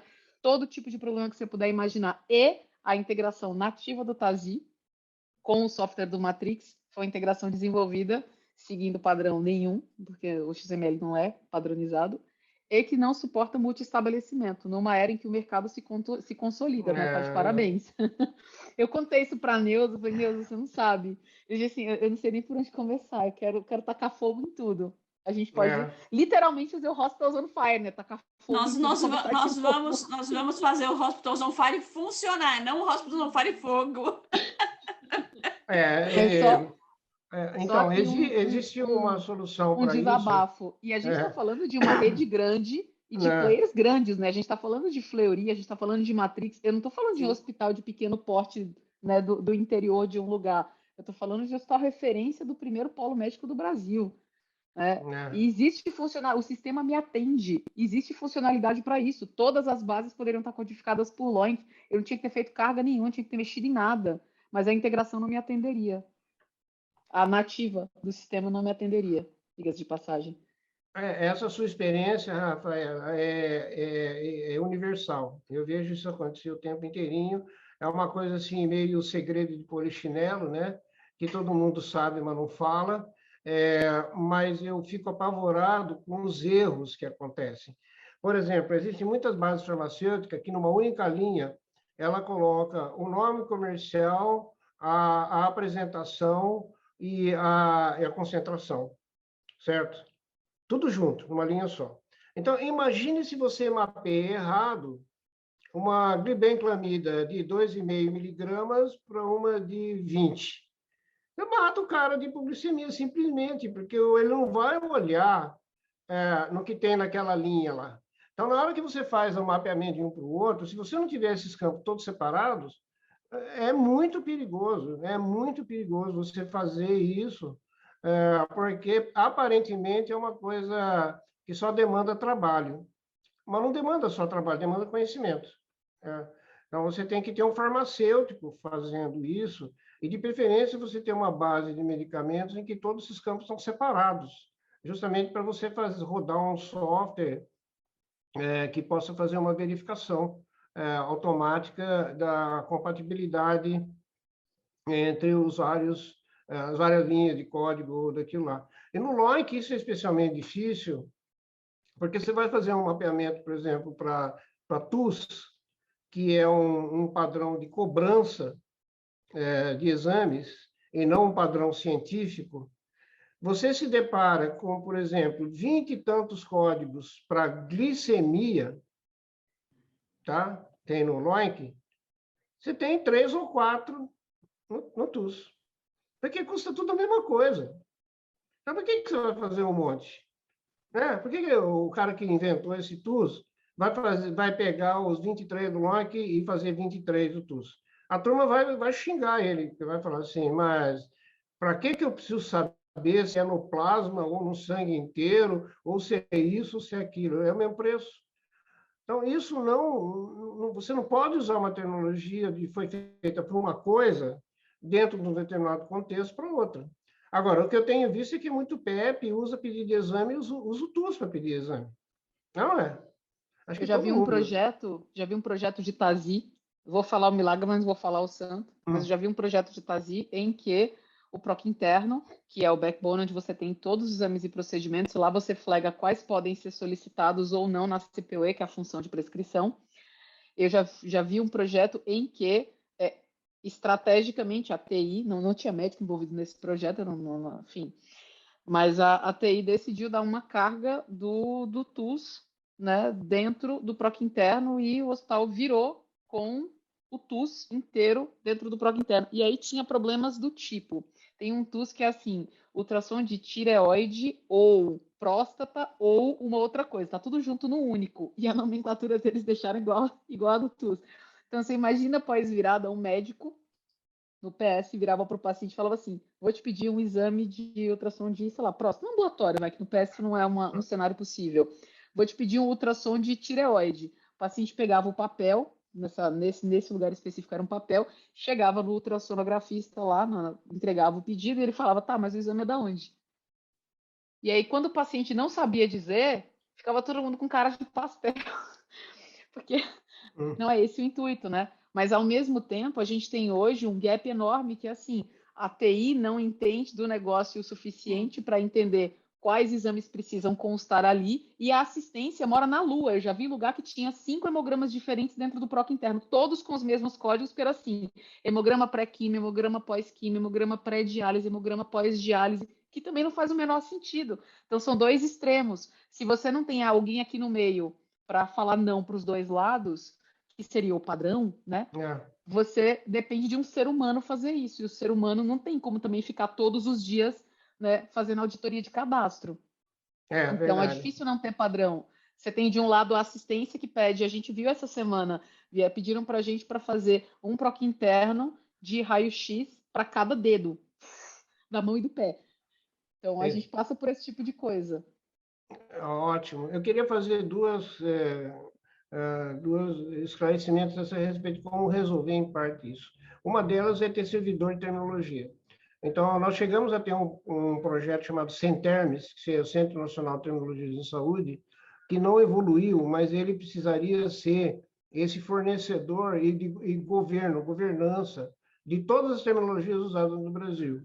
Tá? E ele teria também uma facilidade de mapeamento entre as terminologias no Brasil. Isso foi proposto pela doutora Jussara Hutt, mas, que eu saiba, não chegou a evoluir. Mas existe um RTS, existe um repositório de terminologias de saúde. E agora existe também um projeto chamado OBS, que é Ontologia Brasileira de Saúde. Então, vamos ver, são vários projetos andando em paralelo, como sempre, como a gente deveria ter somente uma governabilidade sobre todas as terminologias, inclusive convergindo para a terminologia de todas as terminologias, seria o SNOMED. O mais fácil seria a gente se livrar de todas essas coisas aí e usar o SNOMED só, né? Quem não sabe o que virem com carga, né? O sistema tinha que vir com carga disso, não é o usuário que tem que criar, não faz o menor sentido. O sistema vem com a carga, vem preenchido, vem com TUS preenchido, vem com CID preenchido, vem com o SNOMED preenchido no PROC interno. Ah, isso é lindo, lindo. Mas os provedores, Rafael, eles acham que eles não têm essa obrigatoriedade. Eles acham que eles vão fornecer um cadastro vazio com 5 exemplos e aquele hospitalzinho, né, do interior do Pernambuco com 20 leitos vai ter que colocar isso aí. Quer dizer, é um absurdo sem tamanho. Eu sempre falo para ele o seguinte, o usuário de saúde, ele não distingue entre as 3 camadas do sistema. Ele não distingue o que é o banco de dados clínico, o banco de conhecimento e o software. Para ele é tudo software e para ele a culpa, se der errado, é de quem? É sua, não é minha. Então, não adianta você querer me colocar com a obrigatoriedade de colocar as terminologias aqui, porque isso é uma interoperabilidade tacanha, né? Não vai funcionar, não vai funcionar. E isso, se você não tem a governança, a coisa fica mais séria ainda, porque, por exemplo, um cadastro de medicamentos teria que ser atualizado diariamente ou semanalmente. Você tem que ler o boletim do Conselho Federal de Farmácia, o boletim da Anvisa, e tem alguém na sua organização, no Hospital São Camilo, na rede de hospitais, que vai ler isso aí e vai atualizar o cadastro de medicamentos, porque é uma infração sanitária grave você continuar disponibilizando para prescrição o medicamento que a Anvisa tirou. Tá? Ou o médico perguntar para você, por que não tem medicamento tal? Não pusemos ainda. Como assim? Eu não posso prescrever? Ah, doutor, escreve à mão aí, no velho e bom papel com caneta Bic e assina com tinta azul, porque vermelha não pode. E aí você perde, naturalmente, aquela interoperabilidade daquele registro, porque ele vai fazer isso, óbvio. Você acha que ele não vai encontrar um medicamento lá, quando a Anvisa já liberou? Então, assim, é uma situação realmente caótica, tá? Agora, eu Uma coisa tenho... que resolveria, professor, isso facilmente dos medicamentos que o senhor falou, a gente tem bases disso, né? Tem, por exemplo, a Micromedex. Por que a Philips não liga para eles e fala assim, olha, eu cobro 90 mil de mensalidade, eu vou começar a cobrar 95 e eu vou trazer o teu produto padrão, tá? Põe no custo. Faz o cliente pagar por isso. Já que você não quer ter esse trabalho todo que o senhor falou, eu já tive essa conversa com o Herta, eu acho que umas 3 vezes. Eu entendo que a Philips não quer ser dona QNV, a Philips, todos eles, né? Eles não querem ser donos de um cadastro que eles vão ter que dar manutenção. Faz uma parceria com alguém que já tenha isso. A gente tem players no mercado. Mas, Rafa, não adianta. Tem que ter alguém ficando cuidando da terminologia o tempo todo e as Claro. farmacêuticas têm que ser envolvidas no negócio. Então, medicamento é um negócio bem mais embaixo para a gente falar, mas existem outras coisas que realmente as grandes podem se reunir aí e falar, nós vamos encampar isso para trocar essa informação ou pelo menos ajudar a fazer o repositório de terminologias para procedimento que seja, né? Porque a gente vai ter esse caminho, em algum momento vai chegar a isso. Eu coloquei para vocês aí o RTS que está em desenvolvimento no governo brasileiro, mas ele está com um probleminha no governo brasileiro, tá? Então, vocês olhem lá depois o site para vocês Tá variar. com o erro de privacidade. Então, mas é um probleminha. O meu Norton aqui não deixou nem eu entrar. Falou que eu estou correndo Isso, ponto aqui. .gov, tá? Então, Mas tudo... esse consórcio vai ser necessário devido à paralisia do governo, o retardo dele em fazer algumas coisas. O Sim. governo chegou a comprar o Inomed CT. Ele custa $500 mil por ano, tá? O governo chegou a comprar, não chegou a começar a traduzir e já desistiu. Por vários motivos que não interessa discutir aqui, mas ele, não sei se devolveu o dinheiro, o que foi que ele fez. O fato é que a gente não tem o Inomed CT em português. E não tem perspectiva de ter a curto prazo, a não ser um chamado GPS, que é um gratuito, que é um conjunto global básico de 45 mil termos, né? Mais ou menos isso, que a gente vai ter por iniciativa aqui da Neusa, do HL7, etc. Mas o Snomed CT, realmente ele tem um custo alto de licenciamento, mas uma vez que o país compra, todo mundo pode usar naquele país, de graça. Exatamente. Todo mundo pode usar. Então, é uma cegueira você não, infelizmente, não ter. Então, a gente está fazendo o nosso curso de Snomed CT, que é um curso básico oficial. Quem quer aprender mais sobre isso, mas está aprendendo por esporte, porque gosta, porque pelo aprendizado, porque, por enquanto, nós não temos perspectiva. O próprio LOINC, por exemplo, tem 90 mil termos, ele está nos 60 mil, por enquanto. Parou o projeto de tradução, que foi coordenado pelo Dr. Marivan, e, embora o Instituto HL7 tenha autorização para traduzir, está parado por falta de recursos, né? Então, estamos decidindo aí como é que a gente vai levar à frente esse projeto. E quando você tem um projeto de tecnologia parado, quem tem dinheiro acaba traduzindo por conta própria, porque é uma pena. Por exemplo, o Einstein começou a traduzir uma parte do LOINC para poder usar. O DASA também pegou o que já estava traduzido e começou a mexer. Então, é um esforço descentralizado, um desperdício de esforço, quando toda nomenclatura ou tecnologia nacional ou padrão de interpretabilidade tem que ter uma governança centralizada. Tá certo? Isso mesmo.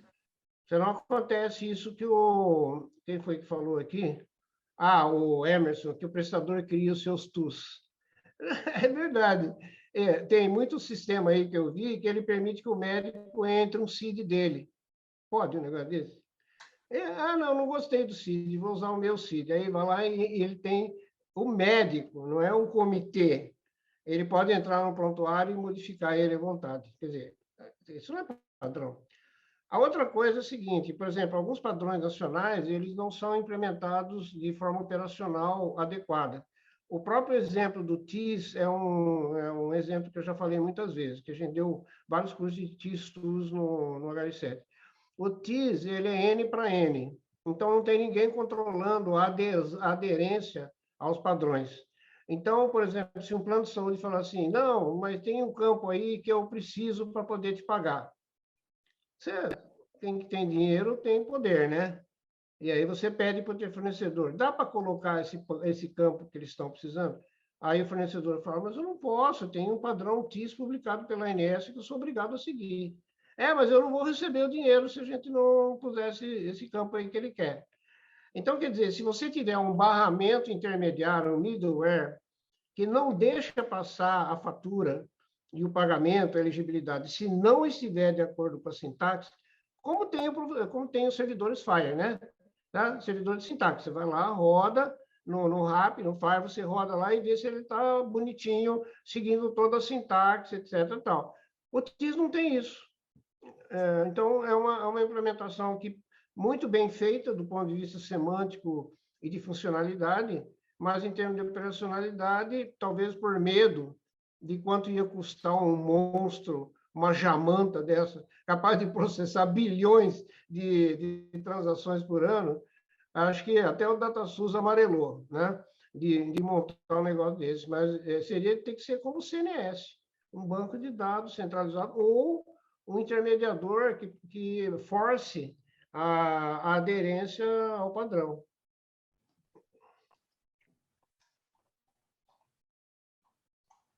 Ok, vamos lá. O Anderson perguntou se o RIBA, o famoso RIBA, né, objeto da nossa admiração incondicional dos brasileiros, Sim, sim. Ele tem um núcleo de interoperabilidade de padrões. Ele tem um núcleo fantástico, formado por médicos e informatas. Ele não desenvolveu uma terminologia semântica própria, tá? Ele usa as terminologias consagradas, mas em algumas coisas eles tiveram que implementar assim, porque não tinham correspondente.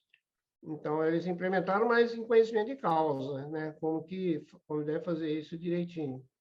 Eles fizeram a parte do drugs deles lá, né? Eles fizeram uma plataforma de medicamentos do RIBA. Então, com algumas terminologias que eles mesmos criaram lá dentro. E a ideia era ter lançado em junho do ano passado, né? Esse portal aí de terminologias para medicamentos dentro do RIBA. Foi bem interessante, mas tem todo um modelo de governança, não é uma coisa sem critério. Tá? Exatamente.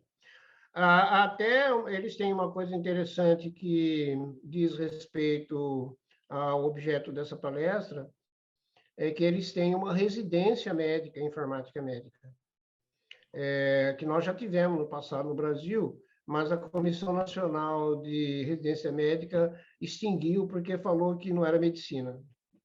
Tá. Quer dizer, e formou muitos líderes, né? Como a Lucilano Machado, o Guilherme Delfiol, o Marcelo Fishman, todos esses grandes médicos líderes que foram embora para os Estados Unidos.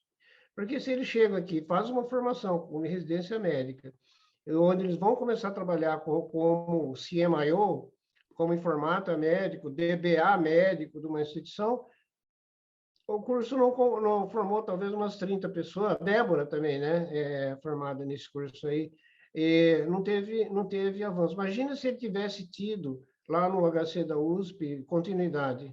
Quantas pessoas a gente teria com uma boa formação para trabalhar nessa característica? Então, o RIBA, ele tem já há muitos anos, e tem brasileiros que foram lá, inclusive, fazer, né? Muito bem, gente. Eu acho que nós já estamos acabando. Eu só vou responder mais uma pergunta aqui, do Fernando. O João Alberto também levantou a mão, professor.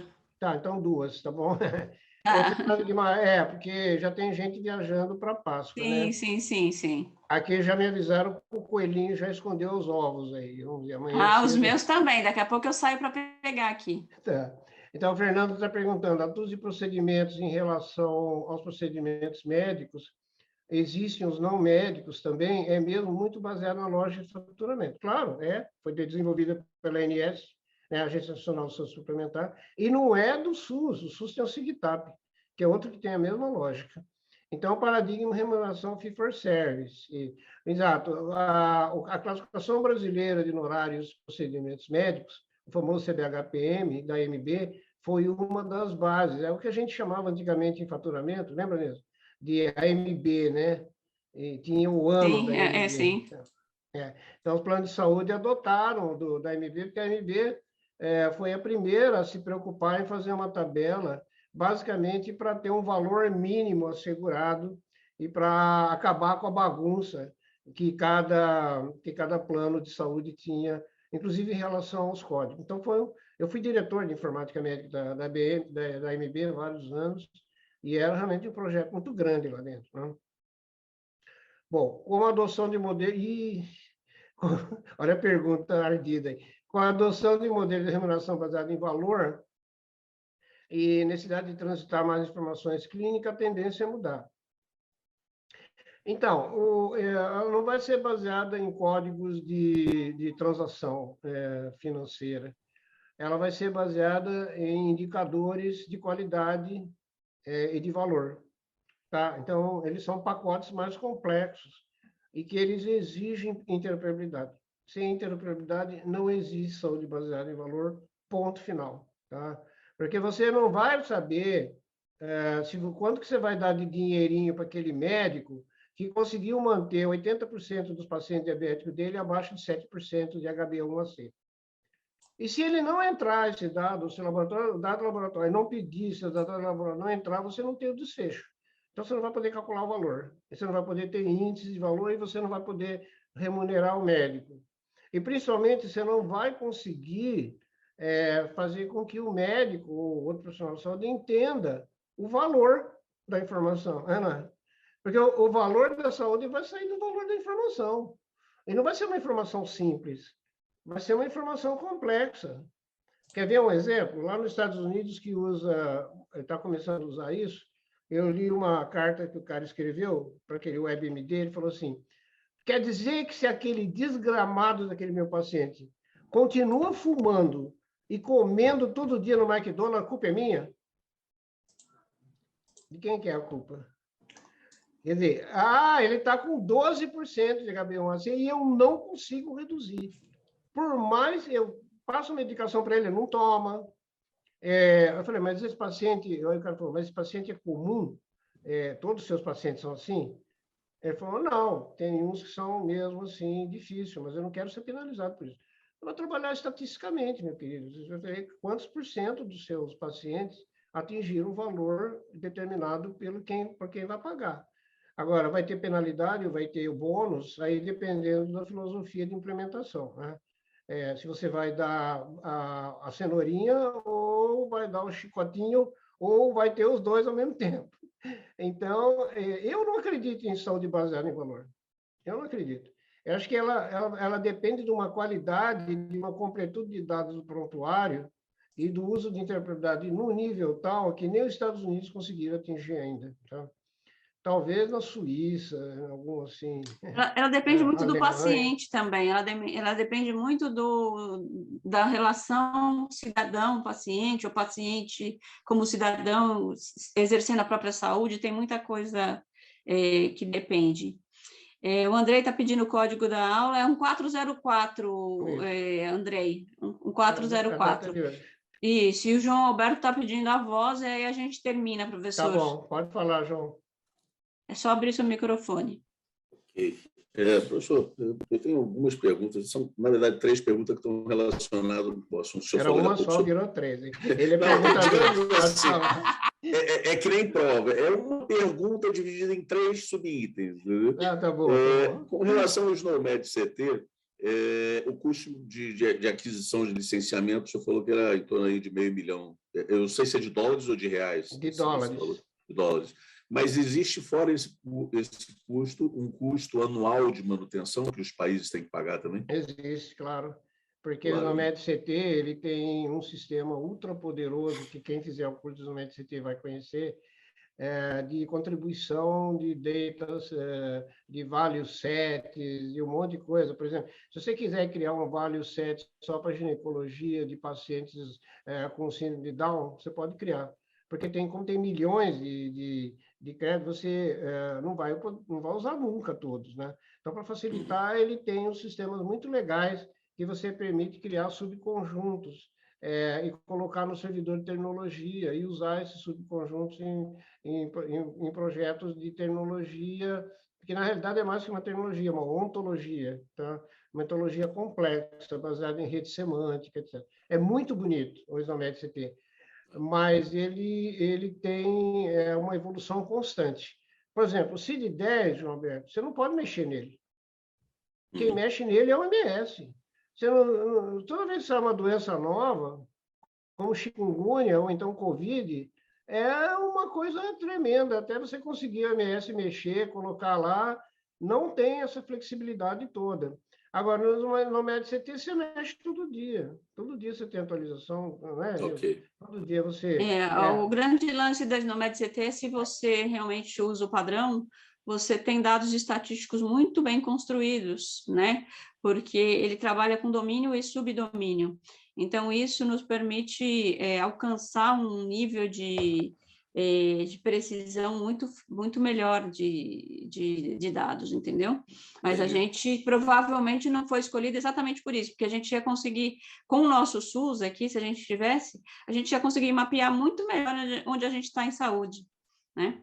Entendi. Ok. Outra pergunta que eu ia fazer ainda sobre esse licenciamento, ele precisa ser feito pelo governo federal para que o país use, ou qualquer ente federado pode contratar e o país pode usar do mesmo jeito? Qualquer pessoa pode contratar. Por exemplo, se o Einstein quiser contratar, se a Unimed quiser contratar, ela pode. Não é necessário ser um país. Acontece que a tradução, se você usar em inglês, você contrata, e eles facilitam você baixar e utilizar toda a ontologia e direito às atualizações por um determinado preço, mas é bem mais barato que o nacional. Agora, e a tradução? Todo mundo que comprar quer traduzir em português? Não faz sentido um negócio desse, né? Não, é verdade. É a terceira pergunta que eu ia fazer. Nem a Bíblia é traduzida por cada um, né? Então, você tem que ter uma governança, sim, da tradução. Agora, o Brasil tinha um centro de classificação internacional de doenças da OMS, que era na Faculdade de Saúde Pública da USP, e que foi o responsável pela tradução do CID-8, do CID-9, do CID-10, mas, infelizmente, ele foi desmanchado pela morte do titular, que era um professor lá, da Faculdade de Saúde Pública, e nós estamos no processo de alocar um novo centro internacional de tradução, porque o CID-11 já está valendo desde janeiro e não tem tradução. Entendi. E ele é tão complexo, quase tão complexo quanto os NOMED-CT. Entendi. A última pergunta que eu ia fazer também está a ver, alguém já orçou, ou já quantificou quanto seria para traduzir o SNOMED no Brasil, todo ele para o Brasil? Já foi orçado isso? Já foi orçado, Nilson? Olha, eu acho que não. Só da gente estar fazendo essa brincadeira com o GPS aqui, a gente já vê que o negócio são poucos termos. A gente já está enlouquecido com o valor que daria se fosse realmente fazer pago isso. Então, eu não tenho essa resposta não, João, mas eu acho que não é uma coisa tão simples da gente fazer também a tradução.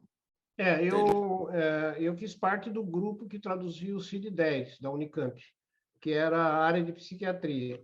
Então, quando o CID-10 foi para ser traduzido, e o Brasil traduziu em tempo recorde, com custo baixo também, foi pago pelo Ministério da Saúde. Então, o que o Centro de Coordenação, esse da Faculdade de Saúde Pública, fez foi criar grupos de especialidades, pessoas que sabem o termo consagrado de tradução, né, Nilson? Eu não fico inventando alguma coisa. Então, ele tem que saber, não, isso aqui traduz, isso aqui não traduz, a tradução é essa e tal. Então, eu fiz parte do grupo de psiquiatria, que foi do Departamento de Psiquiatria e Psicologia Médica da Unicamp, e que tinha um coordenador de toda a tradução desses termos do capítulo de doenças mentais, beleza? Então, teria alguém que ter esse comando, essa governança, e calcular o preço, porque todo mundo foi pago. Foi calculado um valor total de quanto custaria essa tradução, e o Ministério da Saúde alocou um recurso via esse centro internacional de tradução, que teve pouco trabalho de governança, porque, como eu falei, esse CID-10 não mudava, tá? Agora, para os NOMED-CT, para o LOINC, para essas várias terminologias que mudam o tempo inteiro, e estão sempre crescendo em complexidade, em valor, você precisa ter um valor de manutenção e quem vai fazer isso? Porque quando você propõe, você falou, a universidade pública não poderia fazer isso? Poderia, mas olha, é uma grande alegria quando você consegue fazer a primeira vez. Quando você vai fazer a segunda vez, eu não tenho tempo, não sei o quê, não, mas vou pagar, não, mas não tenho tempo. Pá, morre a governança. Né? Isso mesmo. É um negócio muito complicado, isso é muito complicado. Então, não adianta você não fazer isso profissionalmente. É isso que eu queria saber, porque assim, você depender de trabalho voluntário para uma coisa dessa magnitude é bem complicado. Veja bem, o Japão, a gente tem alguns parâmetros, né? O Japão, traduzido para o japonês, que não deve ter sido fácil, né? Para o japonês no NOMED-CT demorou 2 anos. E eles pagaram uma organização profissional para fazer isso, certo? E para manter também. Então, a tecnologia é uma coisa complicada. Se ela ficar paralisada, ela não serve para nada, porque ela morre logo. E se ela mudar demais, você tem um custo de manutenção muito alto. Então, como o doutor Marivan fala, né, é uma balança, assim. Sim. Um lado é o custo, usabilidade, o outro é a conveniência de você ter aquilo. E essa balança pendeu para o não, no caso do governo brasileiro. O detentor da época do Departamento de Saúde Digital, o diretor do DataSUS, o Jackson Barros, ele fez uns levantamentos junto aos profissionais de saúde, que não gostam nem do CID-10. Na hora que eles viram a complexidade do CID-11, ficaram horrorizados. Não, pelo amor de Deus, tira isso da nossa cabeça, não vamos fazer isso, ninguém vai aceitar, ninguém vai fazer. Vocês vão ganhar um puta de dinheiro, gastar um dinheiro à toa, né, no SNOMED, porque, sei lá, tem código de 12 letras, de 12 números, não sei o quê. Não, se você não usar a inteligência artificial no sistema, você não usa o NOMED-CT, porque nenhum ser humano consegue codificar no NOMED-CT. Os médicos, muitas vezes, decoram o CID-10, né? Você não é médico, né, João Alberto? Mas, por exemplo, se você é um especialista, tem aqueles 20 códigos, mais ou menos, do CID, que ele já conhece de cor até. Porque é uma letra de 3 números. Agora, imagina um código que tem 40 caracteres, como o CID-11. Imagina. Não, sem chance. Sem chance. Totalmente inviável. Né?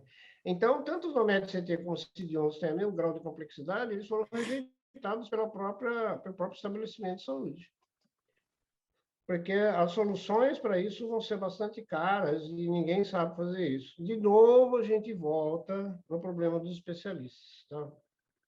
Até agora, eu não consegui achar ninguém que tenha estudado o CID-11. Acho que parece que só foi eu. Com certeza foi só você, professor. Eu nem passei na porta do CID-11. Então, você sabe como funciona o CID-11? Esse ISH aí, que é a International Codification of Health Interventions, ISH também é do OMS, é maravilhoso. Nunca foi adotado no Brasil. Não precisava fazer o TUS. O ISH era o suficiente, era só traduzir. O ISH você tinha um sistema excelente. Aí você tem NANDA, de diagnóstico o NIC, o NOC, todos eles. Uhum. Isso, exatamente. Então, é um mundo que nós não temos especialista. Aí, quando eu fui estudar o CID-11 e fui dar uma aula no Unimed, eles ficaram apavorados. Eu falei, vocês têm que começar a estudar isso aqui, porque tem um contrato do governo brasileiro com a OMS e nós somos obrigados a adotar. Não é porque a gente quer ou não quer, a gente é obrigado a adotar. Tem um período aí de graça, um período de adaptação que a própria OMS sabe que vai demorar um certo tempo. Mas a convergência para o CID-11 e deixar de usar o CID-10 é inevitável. Tá? Como um dia vai ter o CID-12 também. Já estamos no 10, não vamos parar no 10. Né? Já vamos fazer no 11, não vamos parar no 11. Não. É isso aí. Okay, obrigado, professor. Respondido, então, João? Se você quiser fazer uma vaquinha, naquele vaquinha com K, para traduzir o médio, estamos nessa. Não, na verdade, o que eu estava me perguntando é se alguns estados que tivessem interesse nisso, se eles teriam condição financeira de fazer isso, ou se teria que ser pelo montante do governo federal, realmente. Então, não é só adquirir, não é só adquirir, tem que, toda a terminologia não é só adquirir, tem que manter para o resto da vida, entendeu? Senão, Fazer que nem Senão o não Japão vale. fez, contratar uma organização que cuidasse disso de forma profissional. O país tem que adotar e adotar de verdade, entendeu? Não é adotar um lugar e depois voltar atrás. Não dá para voltar atrás, entendeu? Quando você evolui, você tem que evoluir de verdade. Okay. Especialistas, nós precisamos de mais especialistas nessa área. Vai chegar uma hora que eu vou me aposentar de verdade, e a Neuza também. Eu também. E aí, quem vai tomar conta do boteco? Então, a gente tem que criar novas gerações de especialistas que queiram aprender isso, queiram ensinar. Por essas e por outras que a gente tem um grupo de educação em saúde digital na Rede Universitária de Telemedicina. Se quiser, vocês podem participar também. Eu e a Neuza participamos, eu sou vice-coordenador, porque a gente tem que prever esse futuro. O que Exatamente. A gente não tem hoje são professores que possam espalhar isso por todos os lugares onde você precisa formar especialistas nessa área e que queiram se dedicar como projeto de vida, de carreira, isso, tá certo? O problema é que essas pessoas têm que ser médicas, né, professor? Não, é trabalho em equipe. Inclusive, o MBA que eu estou bolando aqui não vai ser individual, vai ser quase um anátema, hein, Nilson? O MBA vai ser 2 pessoas, um da área de TI e outro da área de isso vai ser muito legal, vai ser muito legal, professor. Eu estou louca para começar isso aí. Tá, é porque precisa aprender a trabalhar em conjunto, porque Sim, você não jeito. domina totalmente conhecimento de nenhuma área hoje em dia. Então, você tem que ter um especialista interdisciplinar, que eu brinco dizendo que é o cara em cima do muro, no bom sentido, claro. Então, ele olha para um lado de medicina, olha para o lado de informática, e ele consegue servir de tradutor, e ele consegue ter uma visão global, enxergar. Mas na hora de for aprofundar, na hora da implementação daqueles perfis FIRE, é o cara da informática. Na hora que ele for para a terminologia e começar a usar aquilo lá, entender como funciona, etc., ele, intuitivamente, ou pelo aprendizado dele, ele já sabe um monte de coisa. Eu sou professor de medicina há 50 anos. Eu não sei se você sabe, um estudante de medicina aprende entre 40 e 50 mil termos durante 6 anos. Nome de instrumento, nome de doença, nome de osso, nome de bactéria, nome de vírus, tudo você imaginar. Cara, se seu filho quiser estudar medicina e não tiver boa memória, esquece, tá? Não tem como. Porque é uma coisa impressionante, né? A variabilidade. Agora, com a genômica, então, piorou mais ainda, né? Você não vai saber de cor o código genético de um gene que tem 22 mil bases, né? Como é o caso do Covid, né? Certo? Tem 22 mil bases, 32 mil bases. É o código simples de um vírus imbecil de RNA. Agora, imagine um ser humano que tem 22 mil genes e 4 gigabytes de informação. Então, tudo isso está mudando muito depressa e as faculdades simplesmente ignoram tudo isso. Eles formam médico do século XIX. O TI mesmo não é do século XIX, porque não existia TI no século XIX. Mas a maior parte não sabe nem o que é um dicionário de dados. Imagina um Corbamed, né? Ou um OPHR e tal. Não sabe. É porque a faculdade não ensina. Porque eu acho que eles não têm gente que saiba isso. Sim. Não sei. Ou entra por um ouvido, sai pelo outro. Mas é bem decepcionante o conhecimento de tecnologias modernas, de implementação de sistemas de informação em saúde, que hoje o pessoal tem. Não sabe, não tem mesmo. O senhor foi matar esse MBA, o senhor lembre com carinho das pessoas que fizeram o curso de FIRE, entendeu? Pode deixar comigo, deixa comigo. A consciência vai pesar, vocês vão... Não, mas aqui eu não posso cobrar tanto, esse pessoal já fez o curso de FIRE. Tá bom. Eu não cobro. Eu com o professor Sabatini, eu estou fazendo um duplo doutorado, entendeu? Porque eu fiz um e agora o professor Sabatini eu continuo fazendo com ele, entendeu? Ele continua sendo meu orientador. Se eu te dar um diploma, Neuza, eu vou te chamar de professora, doutora. Olha que chique. Boa noite, pessoal. Boa noite, gente. Obrigada. Tchau. Boa Páscoa para vocês. Essa semana é semana de folga, entre aspas, para vocês colocarem as tarefas em ordem. E a gente se vê lá no grupo de WhatsApp, tá bom? Ok. Guilherme, pode parar a gravação aí. Tchau. Boa noite. Vou interromper.